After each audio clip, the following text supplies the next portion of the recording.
and welcome to Sloths Love to Read. This is Carrie Ann. Today we have an adorable story called The Tale of the Tiger Slippers by Jan Brett. I absolutely love the illustrations in this beautiful book. I hope that you will enjoy this wonderful story. Let's get started.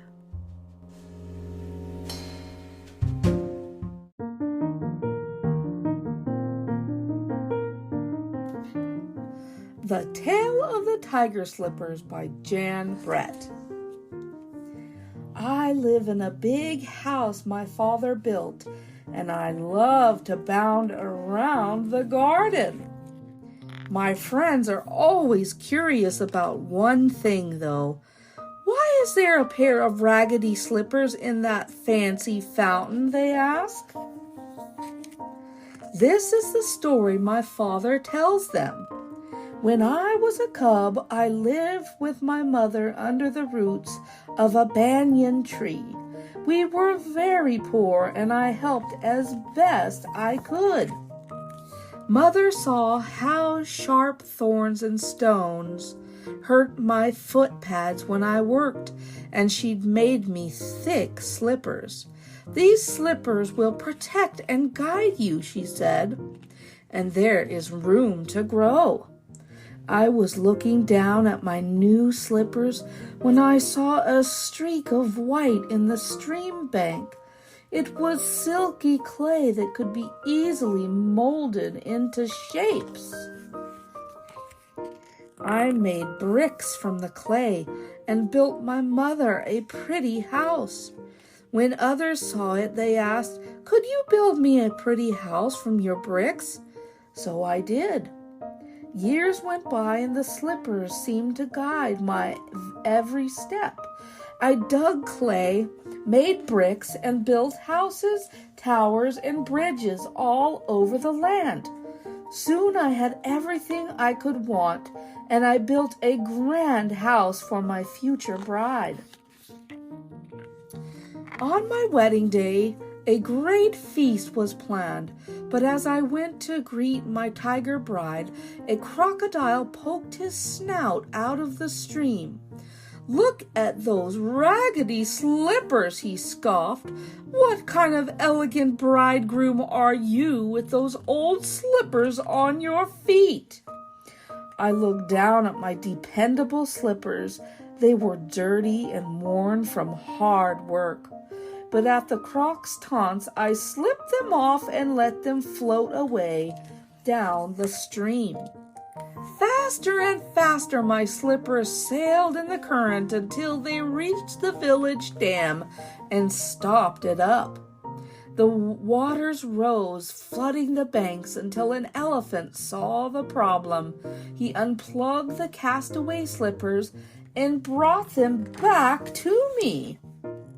A few months later, the tigress and I were settled in our home when word came that the Rhino King would pass by our village.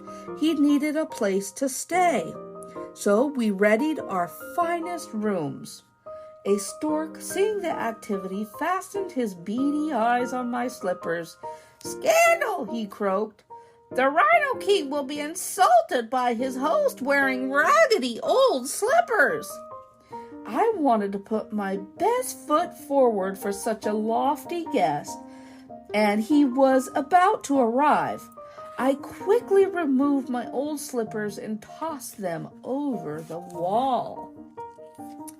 When the last goat in the great herd of goats felt the thump, thump of my slippers falling from the sky, they bolted. Then all of the goats scattered, barging into houses, toppling watermelon carts, and sinking dinghies in their panic. The furious goat herd brought back the slippers and demanded payment for damaged property. In time, we celebrated the birth of our first tiger cub.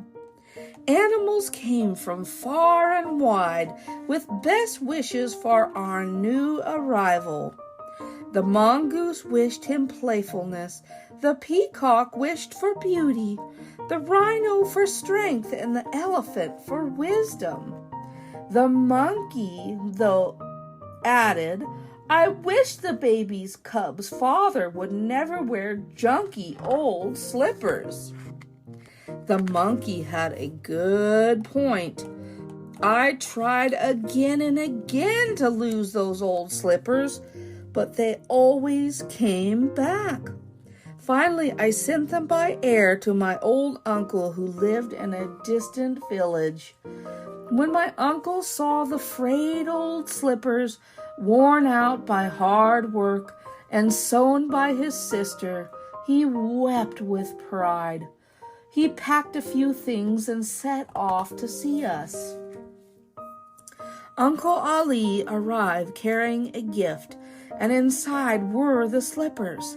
I know you will always want to remember how far you have come and the good work you have done when you see these slippers, he said. How they show the years, he smiled. The next morning I was in the garden with my son. I am back where I started from, I said. What am I going to do with these old slippers? My cub had the answer. Why not build the slippers a special house of their own?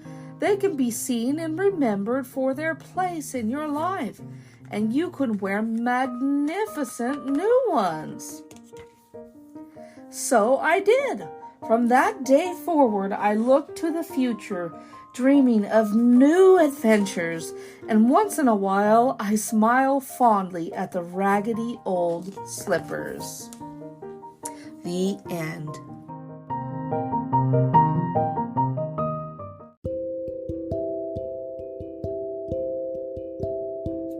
Oh, what a wonderful story this has been. The Tale of the Tiger Slippers.